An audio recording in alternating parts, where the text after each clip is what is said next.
Good afternoon, everyone. Good afternoon. Welcome to everyone. My name is Kevin. Welcome to the Youth Justice Action webinar, hosted by the Office of Youth and Community Restoration, also known as OYCR. Once again, my name is Kevin. I'm also a member of the OYCR Youth Advisory Board. Before we get started, we do have a few quick announcements to share. So for today's webinars, it is being recorded and we will be posted on the OYCR training resource page. And you can also, uh, just to clarify things out, the slides you'll see today are only for the live presentation only. So make sure if you can grab as much as key takeaway resources, including the DJJ Realignment Report. To keep that presentation running smoothly, please make sure your microphone remains muted. We encourage you to share your thoughts and questions in the chat time throughout any time of the session. And for those of you attending for credit, today's session has been approved for 1 hour of STC credit. To receive credit, you must remain in the webinar for the first full hour. And the session is also pending eligibility for continuing education credit with the Board of Behavioral Sciences. Today's webinar will focus on the highlights and um, key takeaways from the recently published 2025 DJJ Realignment Report. And yeah, let's get this started. With that being said, I'd like to turn it over to Lucero. All right. Thank you, Kevin. Thank you so much. Today, we want to share with you some of the findings from our 2025 five-year DJJ Realignment Report that our office has published pursuant to statute with our research partner, Applied Survey Research. I think you will find the presentation today informative and inspiring. On July 1st, 2023, California reached a historic milestone with the full closure of the statewide juvenile justice division. This marks the end of a statewide youth justice system that for decades emphasized containment and separation from community as a key rehabilitative strategy. Today, we recognize that youth justice doesn't exist in a vacuum. It intersects with mental health, family health, education, public health, community-based organizations, faith communities, cultural practices, and social services. All of these systems, both formal and informal, shape the young people's lives and their opportunities for success as they remediate harms caused, while at the same time emerge as adolescents through adolescent development and all that entails for every young person. This report that examines the journey from the governor's signature to DJJ closure, with an emphasis on the first 2 full years of implementation of youth justice realignment in line with the SB 823 post-closure, helps us to begin to understand the full implications of Senate Bill 823.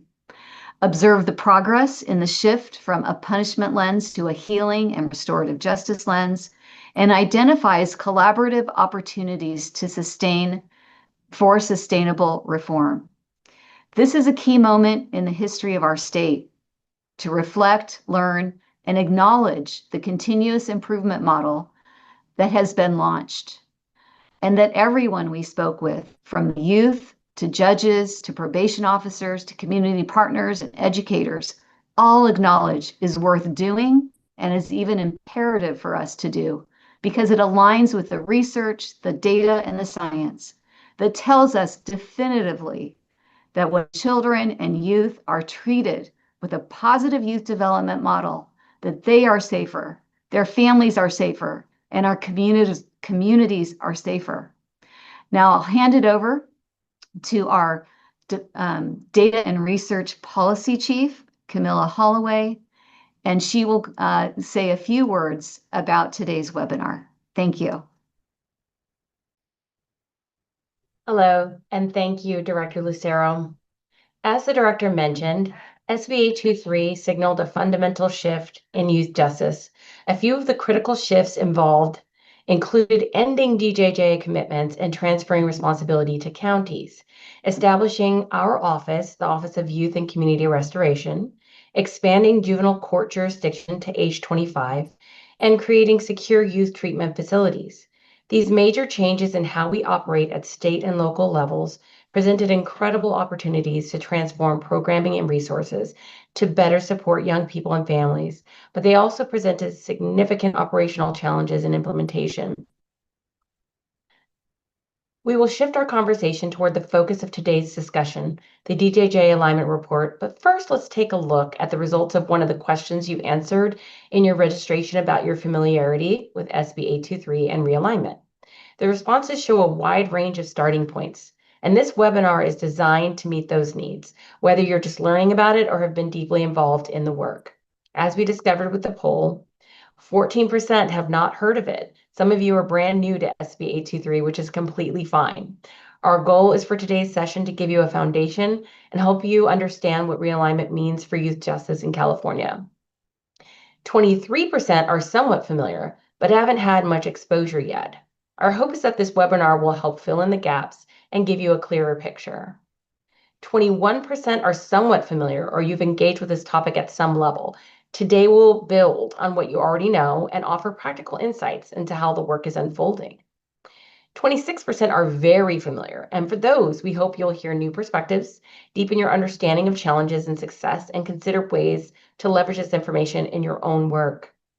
Now that we have a sense of the range of familiarity in the room, let's move into the report presentation by introducing today's speakers. We're pleased to welcome our featured guest speakers from Applied Survey Research, who partnered with OYCR to develop the 2025 DJJ Realignment Report. Joining us today are Susan Brucci, President, Krista Bixby, Senior Analyst at ASR, and Dr. Alyssa Mullins. Susan Brucci co-founded Applied Survey Research in 1981 and has served as its president since 1989, leading evaluations and strategic planning efforts on issues from early childhood development to homelessness. Susan pioneered the use of results-based accountability to turn data into action and drive real community change. She's recognized nationally for her leadership in advancing health and well-being as core outcomes for communities. Krista Bixby brings a strong background in higher education, TESOL, and academic writing, shaped by teaching and living in 6 different countries. Krista later advanced into leadership roles, gaining expertise in strategic planning, evaluation, and data-driven decision-making. She now serves as a senior analyst at Applied Survey Research, helping local and state partners use data to spark meaningful change. And Dr. Alyssa Mullins is also here with Applied Survey Research and will be responding to questions in the chat as applicable. Please join me in welcoming our featured speakers today, Susan and Krista. Thank you so very much, Camilla. It's wonderful to be here. And I want to say thank you very much for all of our attendees. We really appreciate your participation. And we also want to thank those that helped us collect information from up and down the state and at every county level. We want to make sure that we have the chance to share with you the whole host of data at all levels that we were able to collect. And it's been such a wonderful experience for us, and we are so grateful that you have joined us today. Also, we wanted to talk a little bit about the findings that will help tell the story of the database that we have created about where realignment has been, where it is now, and where it is going in the future, all today in one session. It's been somewhat of a dense read for us, and we really look forward to the opportunity to share the uniqueness of each of the counties, its results, the partnerships at the individual, team, and up and down the state. And we really will be focusing on many of these aspects. It makes it a little dense at times. Further, many times you'll hear about some small ends, some small groups that have experienced different opportunities and sometimes different challenges. We're excited about that because this really does reflect the nature of the uniqueness of our population that we've been working with, and each way that the county's opportunities were expended and the types of action that was taken. We will also share with you the findings that we think share the most important stories, why they are important, what meaning we made, and we hope to hear from you about the meaning that you'll be making as well. The last thing to say is that we are really pleased to have all of you here. Thank you for your support. And I'm really proud to introduce our lead researcher, Krista Bixby, who will take us through this beautiful data set that we have created, hopefully for you to use and be able to tell the story of the contributions that you have made. Thank you very much. Take it away, Krista. Thank you, Susan. Okay. So the mandate for this report was defined in Welfare and Institution Code 2200, specifying that it be an evaluation of the efficacy of local programs for realigned youth.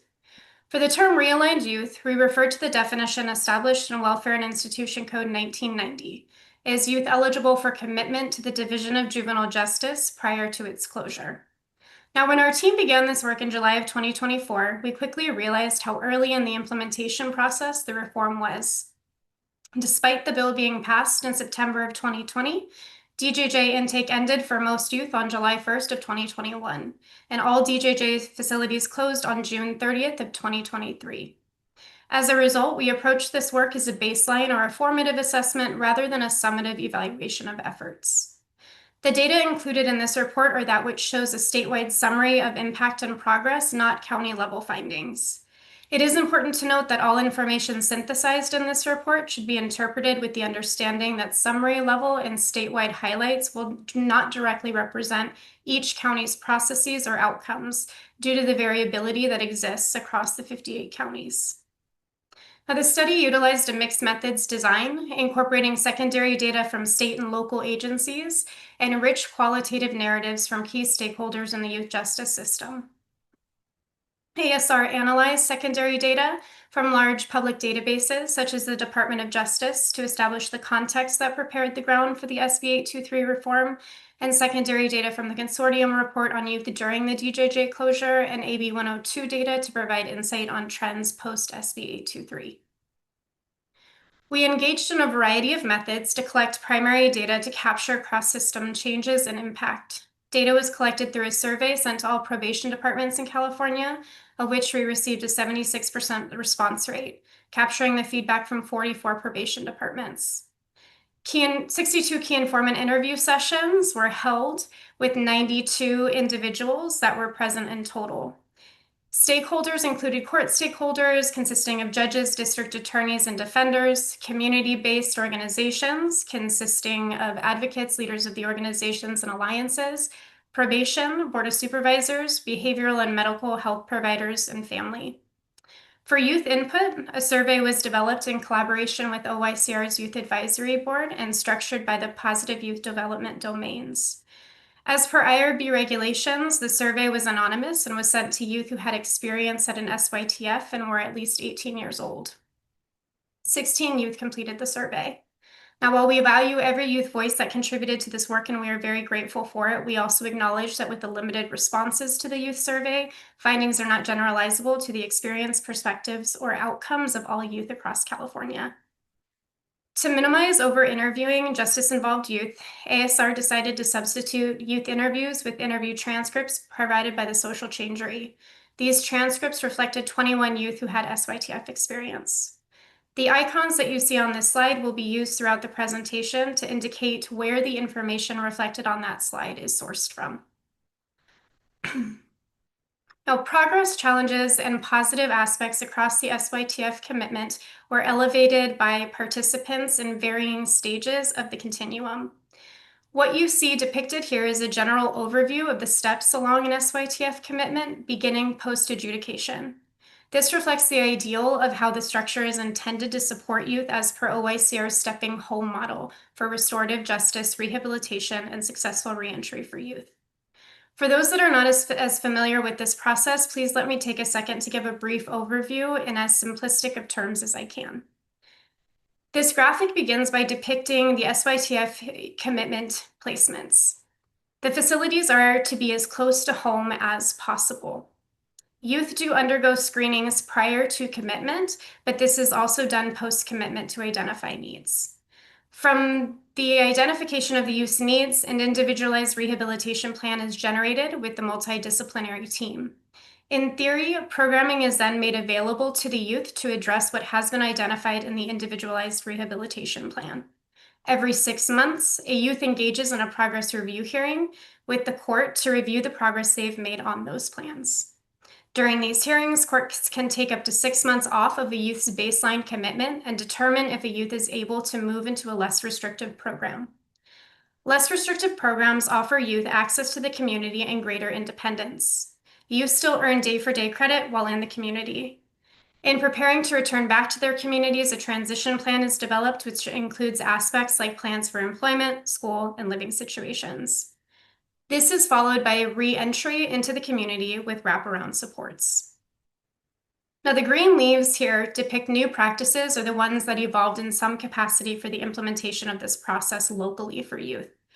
This addition to the graphic was meant to provide an indication of where new policies and procedures were needing to be created, though adaptations were required at every stage for this new population.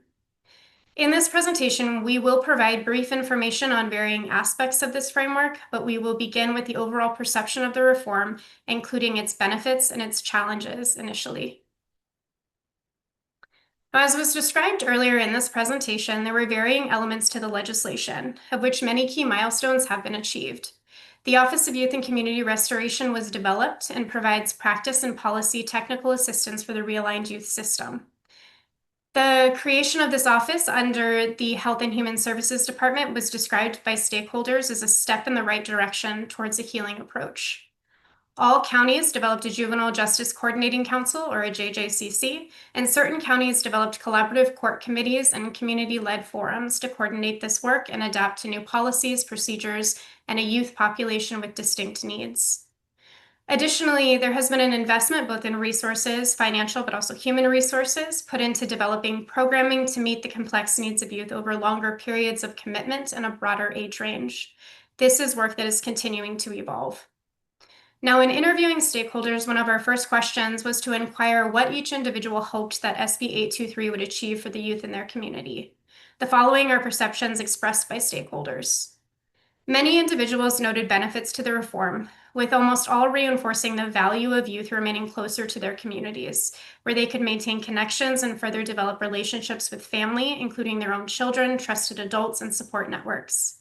Many described how being closer to their own communities can allow for continuity of care as youth develop relationships that can be sustained prior to returning home. A belief was also expressed in how county-based care has the potential to provide a safer, more restorative option, which was especially true of most of the stakeholders who witnessed the conditions of the DJJ firsthand, though not all. Others noted that the legislation embedded a structure that prioritized a strength-based approach to rehabilitation efforts, including individualized rehabilitation plans, time-off commitments and progress review hearings, and the opportunity for less restrictive programs. Now, as I just mentioned, a central part of the SB 823 vision was that youth remain closer to families and communities. On our probation survey of those who responded, 79% agreed that housing youth in local SYTF programs positively impacts their capacity for reentry. While nearly all large and medium-sized county participants agreed, half of the small county participants were neutral and one disagreed.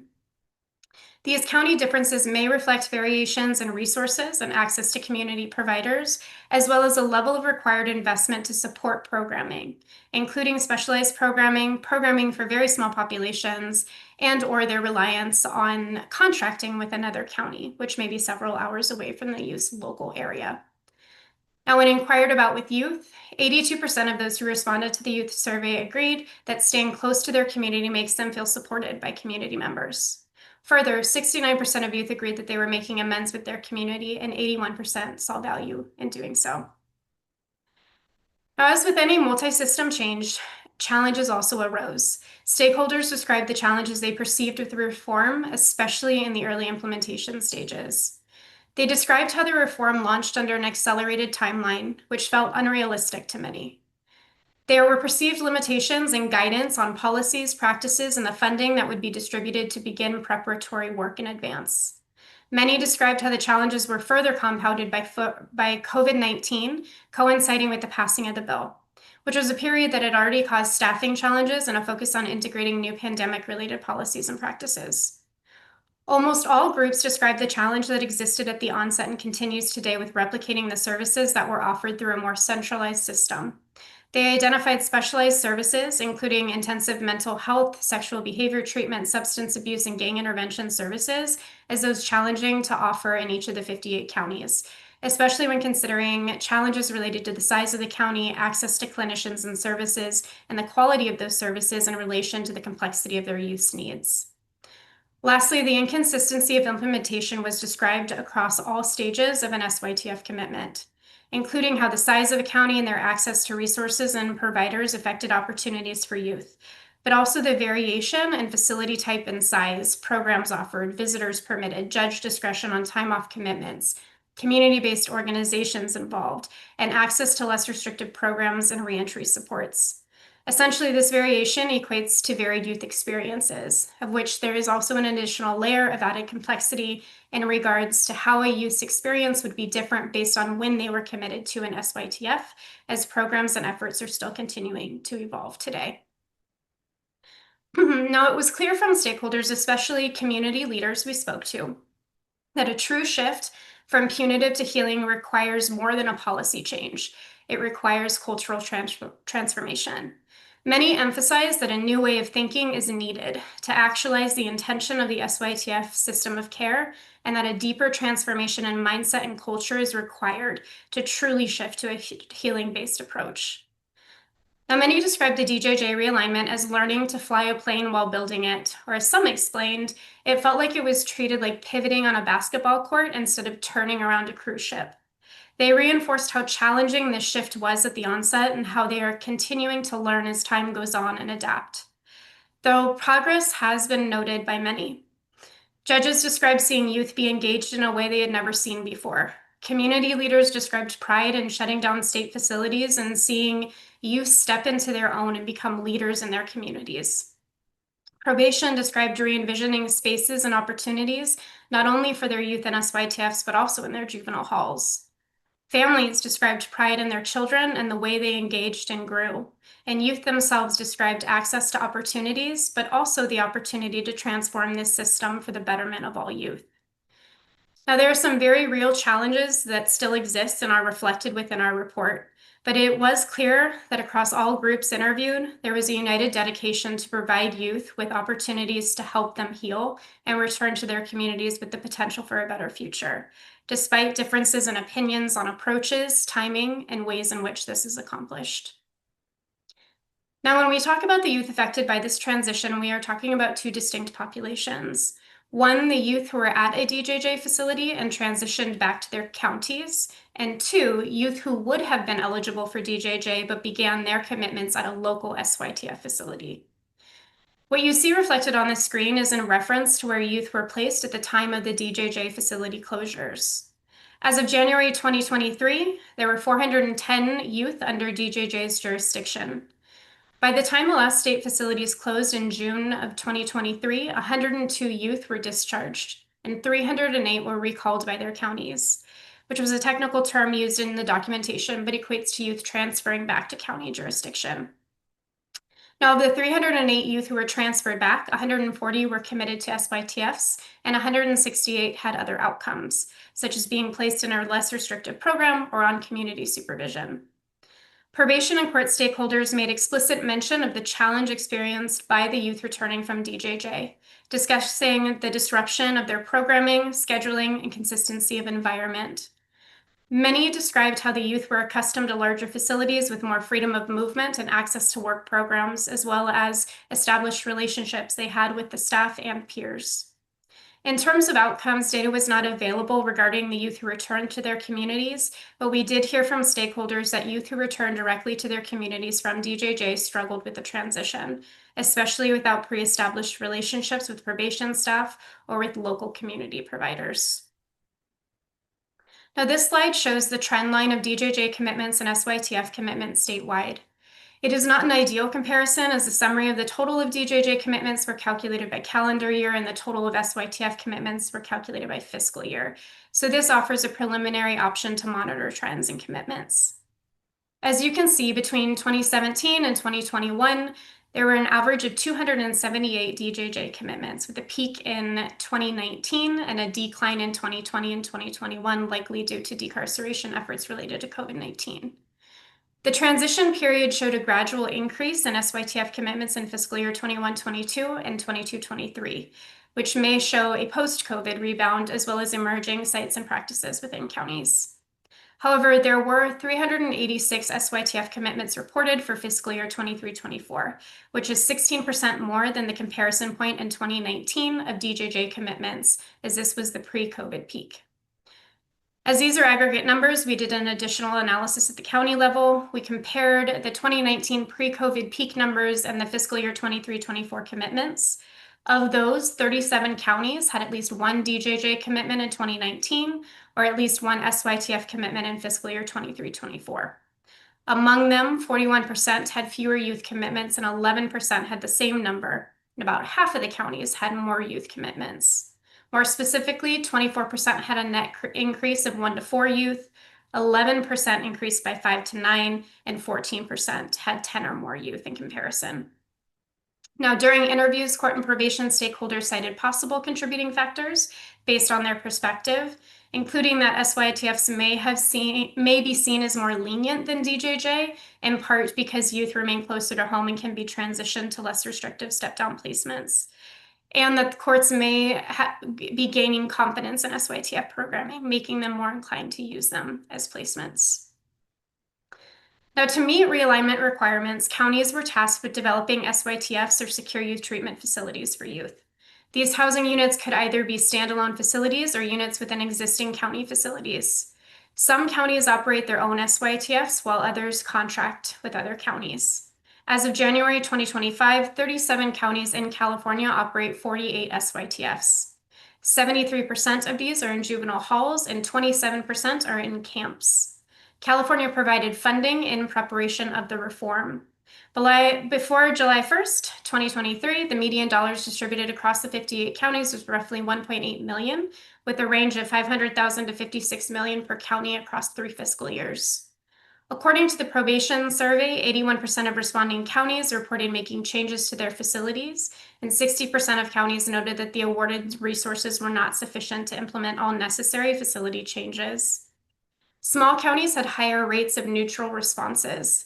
This may be due in part to their greater likelihood of contracting with other county facilities for SYTF, having smaller facilities which limit expansion possibilities, and/or that they had no youth in SYTFs. Now, some of the ways the funding was used included adding home-like features like painting, restoring floors, adding storage and privacy stalls, security upgrades such as fencing, cameras, and body scanners, personalized touches like new mattresses, journals, and desks in rooms. Transportation, some counties purchased vans for youth and their family to transport. And then facility maintenance like updated HVAC systems, electrical work, and weatherproofing, as well as program equipment, which included things like musical instruments, welding materials, virtual simulation, and solar training equipment. And some medium and large counties also referenced building greenhouses, outdoor kitchens, recreation areas, and added exercise equipment. Now, overall, counties described physical facility upgrades to separate units by age, gender, severity of offense, and pre-post adjudication. Others described splitting wings and floors of the facilities to create tiers of most to least secure. Now, overall, despite modifications and efforts to lessen the carceral feel of the juvenile halls, stakeholders across all groups emphasized that juvenile halls are not adequate for SYTF commitments, as they were originally built for short-term detention rather than long-term stays. This is a sentiment that was reinforced by probation stakeholders, as they emphasized that these facilities were never intended for long-term use. But due to a lack of resources, time, and/or alternatives in their communities, they expressed having no other option than to convert existing juvenile halls to have SYTF units and/or dedicated beds. Despite this, other stakeholders voiced concerns, emphasizing that the intent of the law was for community-based alternatives to confinement. They felt that this was a missed opportunity for truly rehabilitative care outside of carceral settings. Now, stakeholders described challenges with the facilities themselves. One being that the layout and architectural structure of the juvenile halls make major redesigns physically or financially unfeasible. Structural and space limitations made it challenging for certain counties to group youth of different ages or offense severities separately, with some voicing concerns about the potential for negative peer influence or safety issues. Additionally, many counties also noted concern about if a female was committed to their facilities, noted concern both in terms of separation but also isolation. And lastly, that many facilities lack sufficient room for diverse programming and activities, outdoor space, and freedom of movement, which are key components of a rehabilitative environment and healthy adolescent development. Now, some of the practices that stakeholders noted in repurposing rooms or adding additional spaces that they found to be effective or helpful include these following examples. These are just a couple of examples, but adding things like music studios was highlighted. Youth were able to create, express themselves, and share their music. A probation respondent reflected on a staff member who was watching a youth so excited to learn and play an instrument, which caused them to articulate, "This is the legislation working right. We would never have had this opportunity, and this kid would never have had this before." Counties also noted aspects like learning from the unique needs of youth, one of which was that they attended college courses. As they attended college courses, it no longer served them to be in a shared room with a single teacher. So they had repurposed rooms to create separate cubicles where youth could focus and have space to engage in their studies. Lastly, sensory and de-escalation rooms were added, which youth reinforced the value of. In addition, they pointed out that seemingly small things like carpet made a really big difference. Welfare and Institution Code 851 states that a juvenile hall shall be a safe and supportive home-like environment. In a survey, we asked youth about their perception of this verbatim. There were mixed responses, where some youth described feeling safer in an SYTF than at home or at DJJ. Others described concerns with the lack of privacy and safety, as well as limitations in being able to move around. As you can see with this quote, a youth described how they would eat, work out, and do school all in one space, noting that this was not normal, while the other depicts a youth who explained that they had everything they needed in juvenile hall, and reinforced that they were in a situation where they were told they could change. They were in an environment where people would ask, "How are you this week? Is there anything you want to talk about?" Interestingly, this type of reflection was actually more common when discussing the physical facilities with youth, as many focused more on the relational component that contributed to the space feeling safe and/or home-like. Youth described the impact of positive staff relationships throughout their commitments. They valued staff who were supportive, respectful, and genuinely cared, listened, and advocated on their behalf. Youth noted that when staff treated them with dignity and compassion, it helped them to build trust and made the facilities feel safer. Others described how structure and predictability was comforting, especially in knowing what to expect. Trusting relationships mattered.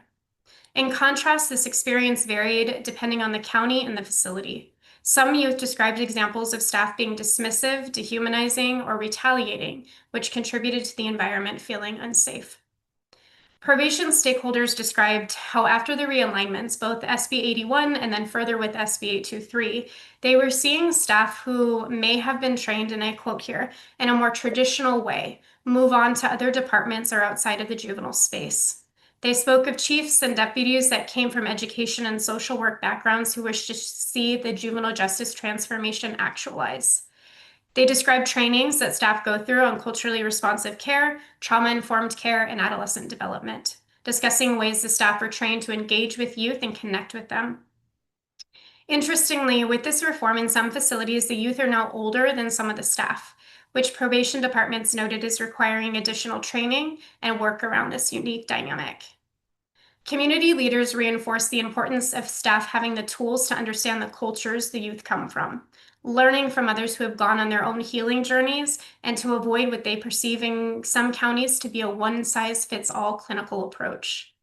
Individuals across all interview groups described how essential it is to have staff working with youth that, 1, desire to work with youth with complex needs in this capacity, 2, believe in rehabilitation, 3, understand adolescent development, and 4, provide trauma-informed care through culturally responsive practices. An additional layer of relationships that are essential to local connections, an additional layer of relationships that are essential are local connections. Some counties expanded visitation options and policies, including hours, days, events, and visitors permitted. The list you see displayed here was generated from the OYCR Youth Dignity Guide, a guide that was co-developed with OYCR's Youth Advisory Board. Now, as shown in the figure, responding counties allowed visits from immediate family and nearly all permitted therapists or counselors. Most allowed extended family, clergy, community advocates, and mentors. Over half of the counties permitted visits from siblings under 14, sponsors, friends, and loved ones. Probation and court stakeholders described how older youth are in a different life stage, and thus they had to adapt protocols to allow for some meaningful and private visits with romantic partners, significant others, spouses, and children. Some even reflected on adopting policies to allow for marriage ceremonies, graduations, and to allow youth to be present for the birth of their children. Additionally, a key aspect highlighted by many was a new adaptation to visitor restrictions, where individuals who were previously justice involved can now enter facilities. Across all groups interviewed, mentors with lived experience were highlighted for the positive impact they have with youth. You can see a probation officer reflecting on this with the quote on the screen. The legislation has pushed us to do things we've never done before. For example, lived experience mentors. It was unheard of to have people with felonies come into our facilities. Well, that's not the case anymore. And we've really seen the positive impact that these mentors can have on the lives of these youth in custody. As a result of SB 823, counties had to expand and adapt their programming to meet the needs of a new population. This included responding to 3 major shifts. With youth now in facilities up to age 25, programming needed to adapt to include age-appropriate education, such as access to an AA, BA, and more, vocational training, and life skills development. Youth can remain in SYTFs for up to 7 years, which prompted the need for longer-term programming and more varied programming than was previously offered in juvenile halls before the realignment. Stakeholders noted how youth, especially early on, were repeating programs, since the programming in place had only been needing to span 3 to 6 months for short-term care. Now, as counties work to expand options and lengthen programming, some mentioned trying to find ways to engage with youth differently, such as engaging them as mentors for programs if a program needed to be repeated. With the closure of DJJ, counties became responsible for providing access to specialized treatment services locally, including serious mental health support and other specialized programs. The state had provided a combined total of $2 million to Fresno and Sonoma counties through the YPFG grant to create regional hubs focused on sexual behavior treatment to serve youth from various counties.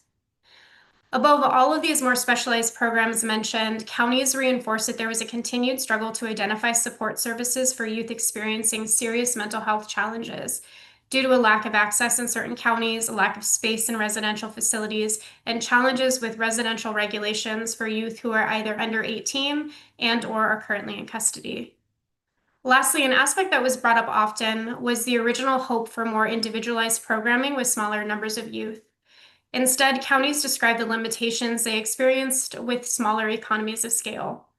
This included finding providers willing to provide services or travel to facilities for 1 to 2 youth, especially in more rural areas, incorporating evidence-based models, as many of those require a minimum number of participants to facilitate, and tailoring programs to youth interest, as youth each had varying interests and goals.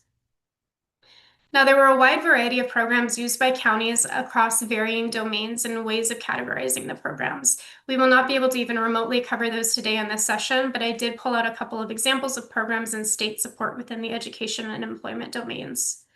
Rising Scholars is a program that the state provides funding for in collaboration with community colleges. This program provides youth access to an AA while in an SYTF commitment. There were 44 college programs participating in Rising Scholars at the time of this report.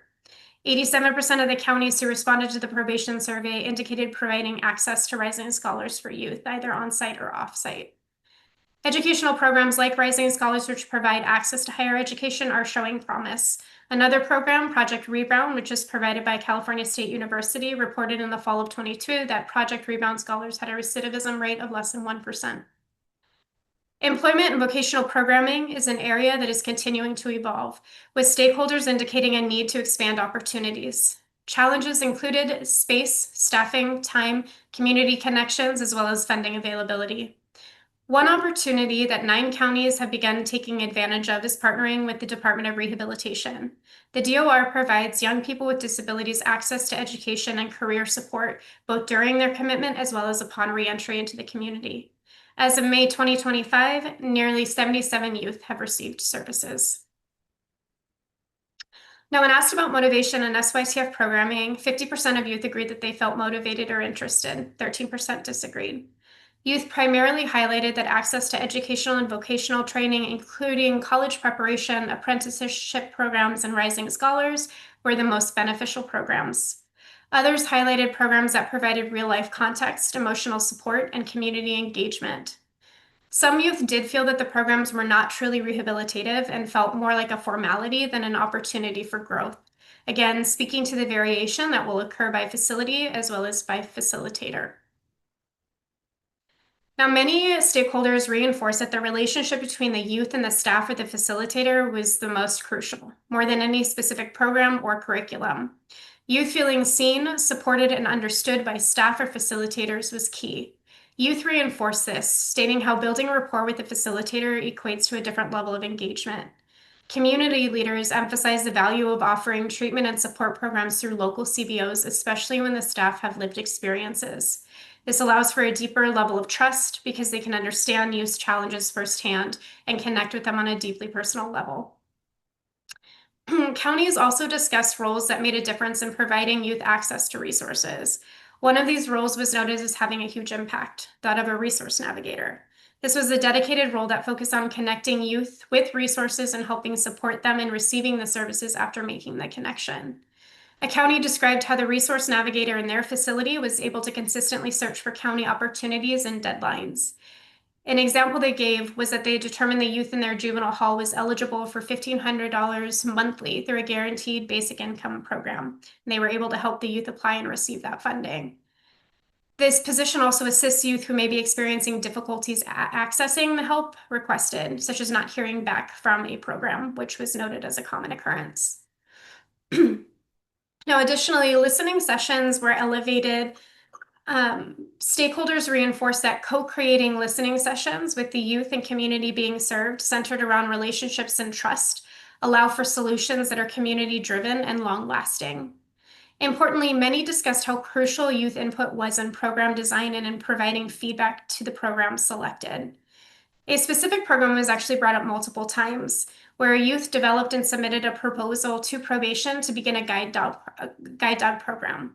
This program, where dogs remain with youth 24/7, was described as beneficial in various capacities, including for youth mental health, companionship, and sense of responsibility and purpose within the facility. There are various programs that were uplifted that you will see referenced in the report itself, but the aspect of involving youth was central to the forward movement of this work. Now, one of the new practices integrated into the structural process for youth in SYTFs is the less restrictive programs, which is also referred to as step-downs. LRPs are meant to provide youth with gradual exposure to less restrictive programming or more access to the community, until they are ultimately placed at home where restrictions are removed as their commitment is completed. They are meant to offer more freedom and independence than in an SYTF, helping youth apply skills in real-world settings with ongoing supervision and structure. Now, youth and LRPs receive day-for-day credit off their baseline commitment and still participate in 6-month progress reviews. LRPs can either be in a facility, so that governed by Title 15 standards, or outside of a facility, not governed by those standards, including those offered through community providers in residential settings, by probation in residential settings, in state-run conservation camps, or LRPs in a different wing or floor of an SYTF facility, which provides greater access to the community, such as through furloughs. Now, not all counties currently have or use LRPs. Stakeholders describe challenges accessing consistent, reliable funding to support LRP development, in addition to gaps in staffing and partnerships in the community to provide oversight. Yet, despite these challenges, LRP options are increasing. The number of counties known to be operating LRPs more than doubled in just over a year, from 16 counties in March of 2023 to 34 counties operating a total of 124 LRPs as of November 2024. Now, between 2022 and 2023 to 23-24, there was a 73% increase in youth who were transferred from an SYTF to an LRP. Overall, most stakeholders valued LRPs and desired to see them used more frequently, especially those located outside of an SYTF facility. LRPs can vary by county, with stakeholders providing examples of youth stepping down to attend college classes on campus with a cohort, a probation-paid apartment for youth attending college and working part-time, fire camps and programs for youth to develop skills and gain firefighting experience, returning to home environments with electronic monitoring, and partnering with well-known organizations such as the Anti-Recidivism Coalition. Now, individuals explained how important this opportunity was for youth, as there are limited opportunities to practice skills in such a structured SYTF environment. A court stakeholder described how, and I quote, "They don't have the opportunities to practice what they're learning, driven by the limitation of the facility itself. A young person needs to practice agency and have the experiences that they would have in real life." Now, data is beginning to be collected regarding youth outcomes in the LRP phase, but this was not available to us during the creation of this report. Interviewees explained how outcomes for youth stepping down varied, as each individual situation is unique. Even if they may be doing well in a structured environment, that may not be the case when returning to a community that could surface triggers. Overall, youth emphasized the importance of LRPs, noting benefits as building important connections, developing healthy habits, and gaining independence. They did suggest incorporating peer mentorship opportunities and ensuring group dynamics foster rather than hinder those that are making progress. Now, while we did not have the time to cover all aspects of the continuum, a key takeaway from every aspect we looked into was that the integration and prioritization of youth voice was essential. This was described by varying stakeholders as well as the youth themselves. For example, with screenings and assessments, individuals described the importance of youth having a say and identifying what their needs are. During the creation of an individualized rehabilitation plan, that youth have a central part of creating a plan that will work for them, their goals, and what they're motivated to engage in. During the programming stages, that they can share feedback on what is working and what should be considered in facilitation of the programs. During progress review hearings, that they have the opportunity to speak for themselves in their own healing journey. At such vulnerable times, stakeholders also reinforce the need for youth advocates during these stages, including family, peer advocates, and mentors. At both the state and county levels, stakeholders described how youth were being involved. The quote depicted here by one youth that was formerly justice involved is a powerful sentiment. There are a few things that give me hope for California's youth justice transformation. One, that youth who are systems involved today are guiding the change.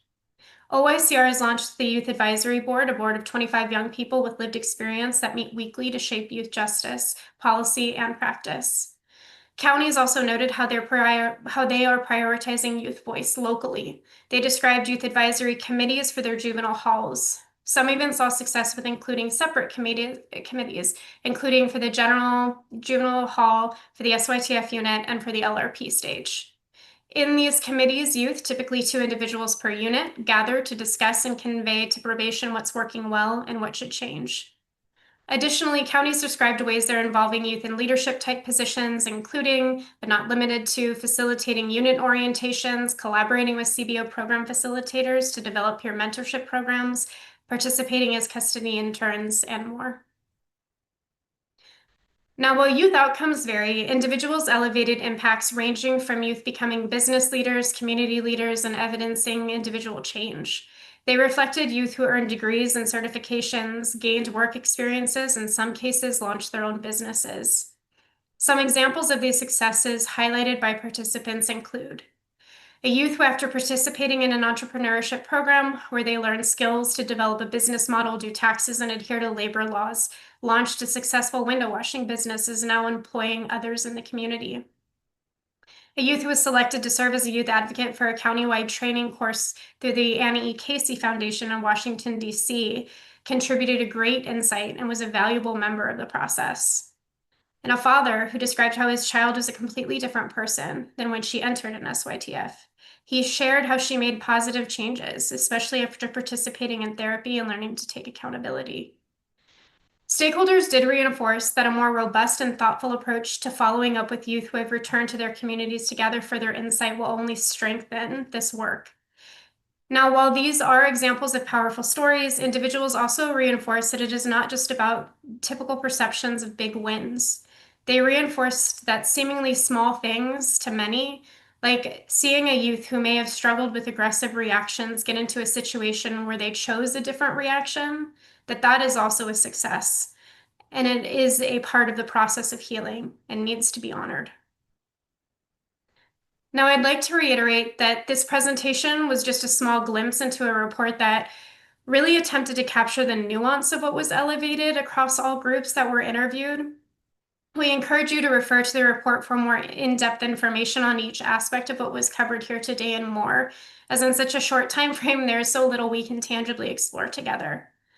What was clear to our team is that this work is in a process of evolution. To fully actualize the intent of the reform, staffing, facilities, cross-sector and system coordination, programming, data systems, and more are continuing to be built out.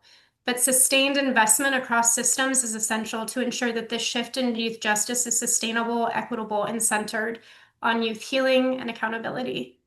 I'm going to pass it back to Camilla Holloway to discuss OYCR's key takeaways and next steps. Thank you for your presentation, Krista. In these next slides, I'd like to talk about OYCR's key takeaways from the DJJ Realignment Report findings. First, we believe that the results highlighted the opportunity to use data and cross-sector collaboration. For example, for tracking and measuring outcomes, there are now 3 fiscal years worth of data regarding key measures, including commitments to secure youth treatment facilities, adjudications for 707B offenses, adjudications for Penal Code Section 290.008 offenses, step downs from SYTF to less restrictive programs, hearings ordered and held for transfers to adult court, and outcomes of transfers to adult court. As discussed, those measures indicated that while adjudications for 707B offenses increased, transfers to adult court remain low.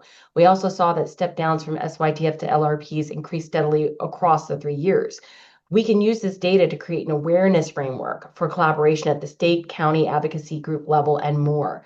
For example, at the state level, OYCR could work with counties on data flags that may trigger the need for technical assistance, training, or peer learning exchanges. And at the county level, counties could use the data as a baseline to evaluate whether new policies or programs could reduce the number of youth commitments to SYTFs or decrease racial disparities. Additionally, by understanding which youth are committed to SYTFs and for what offenses, counties can effectively plan for rehabilitation services, prevention services, and community-based alternatives to incarceration. And at the community-based organization or advocacy group level, CBOs and advocacy groups could use the data to argue for sustained or increased funding for particular programs, or to examine service gaps, or improve outreach to hard-to-reach populations, and to continue to reveal disparities. State, county, CBO, and advocacy level groups can use data to identify gaps, as we said, in services and resources to better determine which programs and practices are evidence-based and effective for youth. And these are just some of the cross-sector collaboration opportunities using data transparency and awareness. Further, the findings indicate the need for long-term funding for SYTFs and alternatives as counties had to rapidly build out new systems to handle the target population. And long-term funding is essential for ongoing maintenance, staffing, and expansion of treatment and educational programs within these secure facilities. And additionally, community-based programs, including prevention, intervention, and restorative justice, have been shown to produce better public safety outcomes at a lower cost than incarceration. However, many CBOs lack the financial and organized capacity to meet the growing need. So comprehensive juvenile justice system requires a continuum of services from early intervention to intensive treatment. Long-term funding for alternatives helps to maintain this broad spectrum of care, ensuring youth receive the least restrictive and most rehabilitative options that are possible. Additionally, OYCR can see that the youth and community voices need to be at the center of all conversations and a driver for continued policy updates and changes at the systemic level. It is critical that we have youth voices and policy alignment across systems of justice, education, and health. Essentially, what we have here is a call to action, not just as professionals, but as human beings to lean into culture change for healing and accountability versus punishment and shaming. We need to elevate restorative practices that are shown to be transformational and successful for youth. This can only be achieved by using the resources available to invest in infrastructure, staff, and data to ensure awareness and improved outcomes. We can work together to ensure every youth has a real chance to thrive. And now that I have emphasized the importance of youth and their voices, I will turn to our Youth Advocacy Board member, Mika, to close out the presentation portion of this webinar. Thank you so much for that. And I want to say we appreciate all of our speakers for sharing the information about this important report. Thank you, baby. And we also want to thank everyone who joined today for being part of this webinar. And I'm going to transition now for some time for discussion. No, thank you, baby. Before we transition, we invite all of you to take the survey to provide feedback on your experience in today's webinar. And the link will be put in the chat. We have reserved the last portion of the webinar for you to ask your questions and have some additional discussion.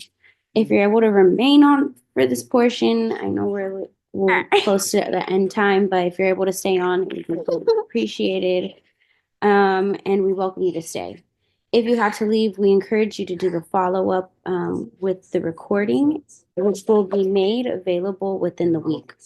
And now I can turn it back to Camilla to get us started with the discussion.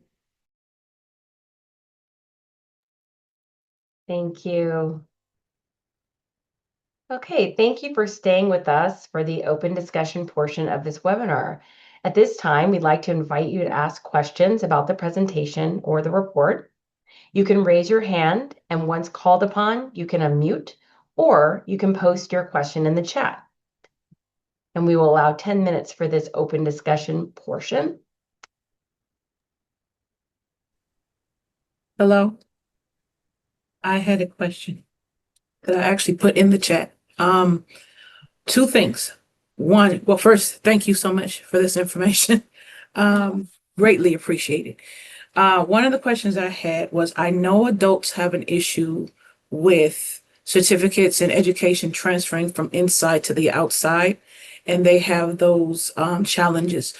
There were two questions apart with this. One, does the youth have these same challenges with they? And I know it's different because they're youth, and you graduating, you move on to college. But is it able to translate from the inside to the outside where they can actually use this training and count toward other college credits? That was one question. That's part of it. But the other part of it, with the employment part, is there a plan to expunge their offenses as a part of their plan so they can be more employable as they get out? Because I deal more with reentry and dealing with that. And both of those are two big things that we're kind of looking at and we kind of come up against as well. Okay, thank you for your question. And so I will see if we have perhaps an answer on my team's side for the question about certificates. I think they're probably, just my first thoughts are that it would depend on each of the programs, what the transferability would be, but I would believe that would be addressed by each program on where they'd be able to find best placement and use for those certificates that they're obtaining and education. But I will pass to, it looks like Catherine is available to answer that question. Hi. Director Lucero. Yes. Every effort is made to make sure that the youth are taking certification, vocational training, opportunities in custody that can transfer. We just learned of one facility that actually has a barber shop and a certified barber training program so that the youth can actually get their license. I know that we've had culinary programs, safe food handling programs, dog training. So my experience after visiting really all the facilities, but also hearing back from our ombudsperson, is that there's a robust attempt to make sure that youth have transferable skills Also, we have an educational health focus. So we're looking not only at AA degrees, bachelor degrees, but making sure that kids leave literate and have not just a GED, but a high school diploma. So one of my staff, Tommy Winfrey, also posted a helpful resource with California community colleges. We have a very, we meaning the state, has a very targeted agenda to make sure that probation facilities and probation departments are able to have very robust educational programs. With regard to expungement, juvenile offenses are treated differently than adult offenses. I realize that there are some nuances there that we may or may not agree with, but largely they are not convictions. They are sustained petitions. There is a lot of effort, even with that reality, to make sure that kids can get their records sealed and or expunged or cleared. So there's an understanding about the need to do that, but there's also there's a lot of nuances in the law when it comes to juvenile offenders versus adult offenders and what an employer can ask or not. So those are my remarks. I don't know if Tommy Winfrey wants to say anything. Since he's here, he's also on my staff, or if there's anybody else on my staff that wants to answer those questions. Thank you, Director Lucero. The California Community Colleges is actually has a demonstration project out right now for credit for prior learning. So I posted their website, link to the website, and you can get in contact with them about credit for prior learning for youth that are in any kind of certificate inside facilities. That may be an option. Thank you so much. Great, thank you for those questions. And we just posted a brief also that was written by our juvenile justice legal expert, LaRon Dennis, who I also believe is on the call. And it was just posted. We do actually have a technical assistance on record sealing for judges. And thank you so much, everybody. Before we get to that next question, I just want to double check the next chat question in chat is Veronica's. But before we get to Veronica's question, I just want to double check and see Trelisa McNeil had their hand up. If you'd like to ask your question, you could go ahead. Please, I just didn't want to turn my video on because I'm laying down. Yeah, I do have a question. I was listening. I am impressed with everything that you guys have said. It sounds like a really good program. What I was wondering about though was the criticism, like what the kids said that could be better. And I'm trying to figure out why it isn't as authentic as engaging the kids within the community. I'm trying to figure out, are there limits to, because the reason I'm asking this question is because I'm starting a community-based organization for mentoring, and I want to be engaged with the community. So I'm trying to figure out why that would be a criticism from the kids that it's not authentic, because I would think that that's what the whole point would be to make the kids successful after they're no longer in the program, to steer them in the right direction so that they can be successful in the future. Do you understand my question? Yes, and I do think that that question would probably be best posed to perhaps the ASR team who received the information. If they have any other additional input that was received with the responses of youth saying, answering in that way. I don't know if ASR team has anything extra on that. Yes. Krista or... Yeah, sorry, and maybe I had a hard time understanding the question. Can you repeat which piece I heard you say that the community-based piece was not authentic? When I was listening, correct me if I'm wrong, the feedback that you guys got from the kids was that it wasn't it sounded to me like somebody said it wasn't realistic or it wasn't authentic, like it wasn't something that they could accomplish. And I was trying to figure out why not. I think what you're referencing is when I was discussing the benefits and the challenges of the reform. And at the beginning, I had mentioned that because of the accelerated timeline, many felt like that it was not realistic to get everything in place for this youth as quickly as was needed. Okay, yeah, because I noticed the timeline too on some of the things that I was working on. It seemed very short, very, very short. So that's what it was. It was just about the time. Okay. All right. That's what I wanted the clarification But for. Thank Krista, you you. also said that it felt performative and not truly rehabilitative. At least one youth voice said that. Do you recall that? Yes. With some of the programming, yes, they felt like it was just something to do so they could have it on their plan and go through it, but it did not feel like it was like authentically engaging them or what they needed at that time.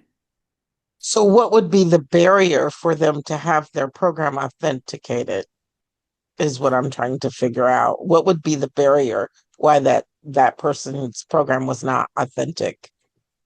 Would we perhaps want to ask if one of the youth voices on the call would be able to maybe give an opinion on that from a youth perspective?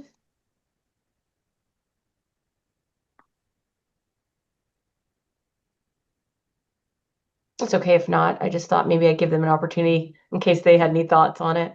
Yeah, I don't know. I know some of our youth advisory board members definitely talked about some of these things. I know the ones that are on here today, they may not be jumping in because some of our young people who were in SYTFs or in LRPs and may have shared some of the stuff. So in terms of if I'm understanding it all correctly, I can't speak to if it's exactly to the report or not, but hearing the question is that when trying to meet expectations or regulations of something and trying to hit like here's the three things we need to provide for a young person, young people I've talked to in facilities have said that in terms of performative, like we're getting the service but didn't feel like it was actually rehabilitative or a program that they wanted or signed up for, was forced, or something that benefited their growth and development and where they're at.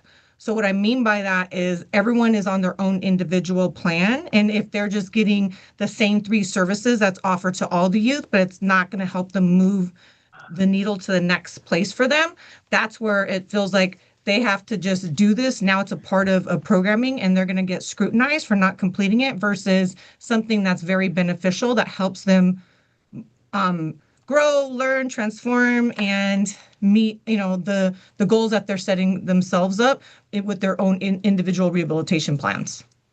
So why are there only 3 services? I guess is what I'm trying to No, I'm figure not out. saying, I'm using it as an example. So for some of the youth that I talked to, there are certain counties that only have some programs and some services, and now some more robust. But I think in talking about the timeline question, some of the feedback at the time this was collected, and even now when I work with youth, like depending on what programs are offered in the facilities they're in, they rather not be forced into it. They rather sign up for programs that work for them. And this is from the young folks. And I know the youth advisory board members are here. If you want to jump in on anything that y'all hear from our other board members, I think I've captured some of that. So it's really county dependent, right? We have 58 counties total across the state.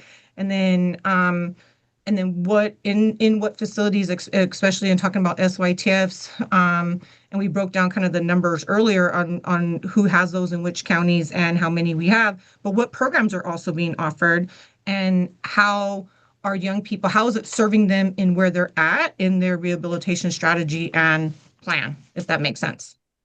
So my question, I'm sorry, the reason I'm harping on this is because I'm trying to figure out how I can meet the needs of the kids as a community-based organization.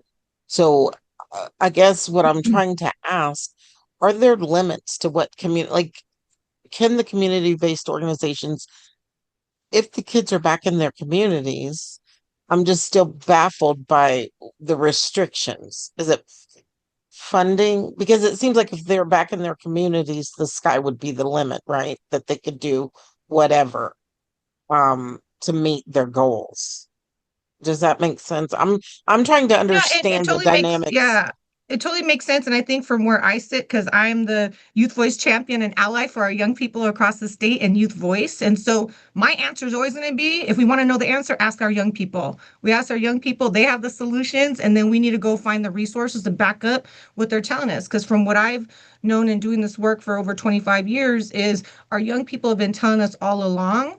And then research comes out and backs up what it is that they've been telling us all along. So we need to align it with the resources and the programming and the things that not what we think is best, but what our young people tell us is best. And then we make that possible for them. So that's always going to be my answer. And I don't want to take all the airtime because I will talk about our youth advisory board and our young people all day, but definitely love that you're wanting to provide services. And I think there are barriers that need to be removed. And if we ask our young people what they need and what they want and build it out, like that's how we're going to move to sustainable outcomes and solutions that are going to set our young people up for success.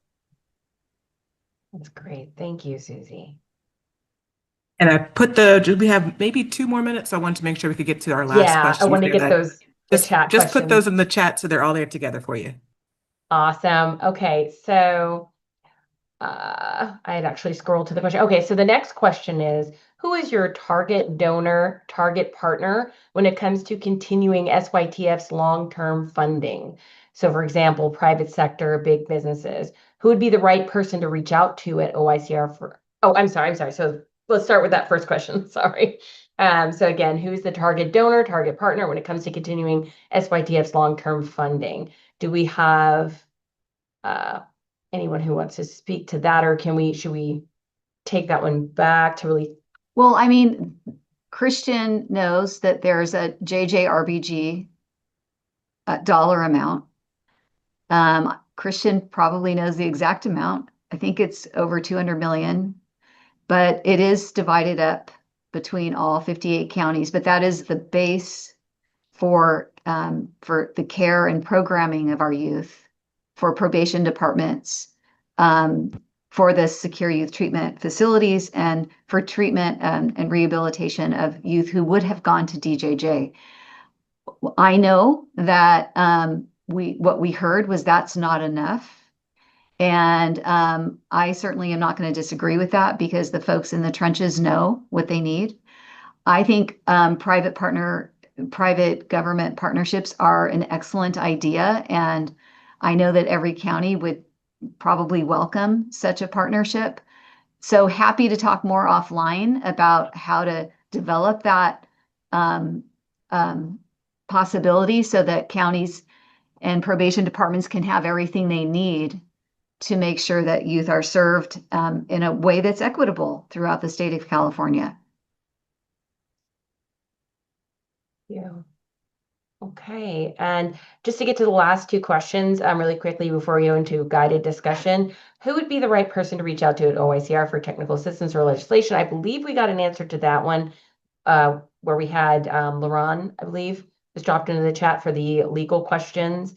Did we drop her email in there? I didn't see if we... It wasn't, but I'll put it in there right now. Oh, perfect. Thank you. So that'd be great. And then we also have, does OYCR anticipate this type of study to be annually conducted where youth are asked qualitative questions and outcomes? And so this type of study was a 5-year examination of the realignment. We will have another report in 2030 that would be a comprehensive similar study. We also have our annual report that talks about all the things that our divisions are doing. Trying to think of other reports that, well, we also have the AB 102 data, so that's your quantitative data. I don't know if we wanted to speak to anything else, Director, on qualitative questions. Well, we have our youth advisory board, and I did answer some of that. We have 25 members for our youth advisory board, some of them still incarcerated, and Susie Rivera is actually the Youth Advisory Board facilitator, developer, coordinator. She's also helping to coordinate and develop youth advisory councils across the state of California in counties that are open to having youth advisory councils in their facilities, and there are many. So I think there's some communication loops that exist kind of organically This, we also have annual reports, and I think that your question is saying that you like this kind of surveying, and we have an ombuds division. So we're hearing from youth in facilities every day, to be honest, about their lives and what their needs are. And then the ombuds division also publishes a report. So we don't have a mandate to do a 5-year report, but in 2030, there is going to be a report of some sort that looks at this last chunk of time. And I am certain that we will continue to collect qualitative data and quantitative data. Thank you. Very thorough answer. Okay, so now that we have completed the open discussion portion, please allow us to switch to a guided discussion. We have some really, I think, important questions we'd like to get some feedback on. And one of the things we wanted to know first was just, what does successful reform look like? And when we say in your role, it's also in your communities. Just successful reform in general is really the question, so that we can kind of think through ideas and just hear some feedback on what folks will think about that. And feel free, again, I invite you to do the same things, raise your hand, we can call on you, or you can also drop what your thoughts are in the chat, and we will allow some time for that, for you to ponder that question. Get one hand raised, Teresa McNeil. All right. Did we unmute? I There we was go. waiting to see if anybody else was going to speak, but to me, it would be, I don't know, what I heard in my last question was funding. And so money should never be an obstacle to me. I mean, I don't see where money would be an obstacle because there's so much out there to where. So to me, that question would be, a success would be meeting each individual at the point of need and then changing their minds, like changing their mindset. You know, sometimes they just need their minds changed and to be guided in the right direction. And I don't understand why those programs are not more authentic, because like I said, there's a lot of there's avenues to get to meet them where they're at. And so to me, success would be that they are successful in that they see a better way of life, like that there's other options outside of how they've been living. And so that would be to expose them. I taught in LA a couple years ago. I taught second grade, and the kids, it was so amazing to see the kids who they didn't know that they could go to college without money, right? So they thought that they had to be rich to go to college. And just, I don't know. I just wonder how much, and I've worked in juvenile centers and education and social services. And so sometimes I think the challenge is that they don't know. They just don't know. And I know I'm going to say this and then I'm going to shut up. Maya Angelou used to say all the time, when people know better, they do better. Now, I honestly believe that. And so that's why I was just struggling with the authenticity, why the programs weren't more authentic. But I heard the answer in a roundabout way. It sounded like funding was the issue. So thank you. No, that makes perfect sense. I think that was something I talked about in our takeaways, is that continued long-term funding and investment is so important. And then personalized, like you said, the authenticity, to have personalized programs that really, like you said, have tailored programs that meet all needs. So I think you are heard definitely on that. Thank you. One more hand up for response. Is it Gerard? Jared, yes. Jared, sorry about that. You're welcome. Jared. Yeah. Hello. Yeah, so I guess one of the ways that I think DJJ, not in its perfection, but one of the things that it offered that currently isn't being offered throughout the, various counties is more job opportunities. Like with the exception of maybe Pine Grove, there's just not a lot of diversity and options for young people who maybe school is not like their main focus of the thing that they're interested in, but maybe other trades. So I don't know if there's any way, I work for Senator Becker and the legislature for us to support efforts to get more opportunities for various trades, because a lot of times when I visit a youth, it just seems that there's not a lot of things for them to do. Outside of, you can only read so many hours or you can only study so many hours, right? But I think a lot of them have skills that transcend outside of, classrooms, and maybe that looks like, automotive or things of that nature. So Yeah, absolutely. Makes a lot of sense. Oh, I see one more hand raised. But yeah, I agree. I'm definitely because I have so many thoughts on this. I'm taking these notes that we can take back and make sure we have the, recorded thoughtful feedback that you provided. Well, I did want to see if Tommy wants to chime in for a minute to Yes, respond. sure. We have Tommy. quite a few hands. Yeah, I All right. think, workforce development training, CTE training, vocational training is a need in the youth justice system right now. Like was talked about earlier in the discussion, facilities were not designed to house long-term youth. So those facilities weren't designed in the mind to have some of those programming spaces. But I think we have exciting new opportunities with virtual reality. There's a lot of training being offered virtually with like headsets and the hands, so they could get some of that automotive repair skills or other kinds of training, HVAC, whatever have you. But I think right now our office is working with partnership with Department of Rehabilitation across 9 counties, and we're looking to expand to the 10th county pretty soon, where DOR is actually helping us fund CBOs that deliver workforce training, paid work experiences to youth in those facilities. So we recognize, Jared, that's a big issue, and we really, OYCR is there to provide help and technical assistance to the counties where we can in that area. Thank you. I see a couple more hands raised in the Yep. order And- received. Do you know, Yeah. Tara? Yes, and just please correct me with the pronunciation of your names. I believe it was Charlie, Laura, and then Enrique, but please correct my pronunciations.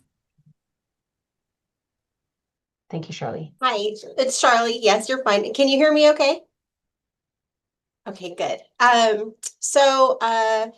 am with Merced County Probation, and I'm new to my current role as Director of Administrative Services. However, with that, I come to understand that yes, job development's important, and we do have our current workforce investment that we can work with the youth. However, I think what I'm looking at as far as the youth, I want to engage them in more creative, artsy, theater work, things that will give them skills so that way they're out in the community and are able to feel confident in talking publicly, build skills through art and theater that help them create different mindsets, personalities. So that, I mean, when you're young, you have so many experiences that you're going through, and these kids are incarcerated, so they're not living the lives that a lot of other kids are living, and they're sheltered. And I think